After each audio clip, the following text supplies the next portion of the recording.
Non si riesce a leggere neanche il cartello degli orari di conferimento perché è ricoperto di spazzatura ed ingombranti, dove spiccano materassi e frigoriferi in abbandono.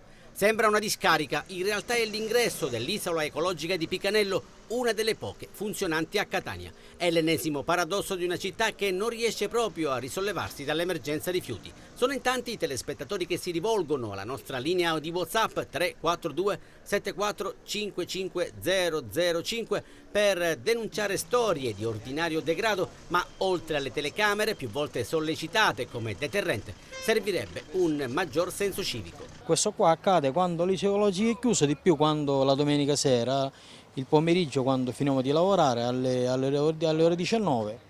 Questo accade, l'indomani troviamo questo qua, questo paradosso. La gente purtroppo butta quello che vuole, senza, pur avendo le isole ecologiche sono funzionanti, accade questo nella città di Catania. Numerose le segnalazioni che riceviamo da Picanello, sempre più terra di nessuno. Siamo in via Galatioto, dove anche il marciapiede è irriconoscibile perché è praticamente ricoperto da enormi cespugli.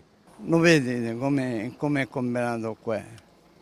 Quindi questo dovrebbero essere le autorità del comune di Catania a mandare gli spazzini a lavorare, quelli che invece non fanno niente. Lei è stato però abile a non scendere dal marciapiede. Certo, per evitare che ci sono le macchine che passano sempre e non guardano neanche i pedoni.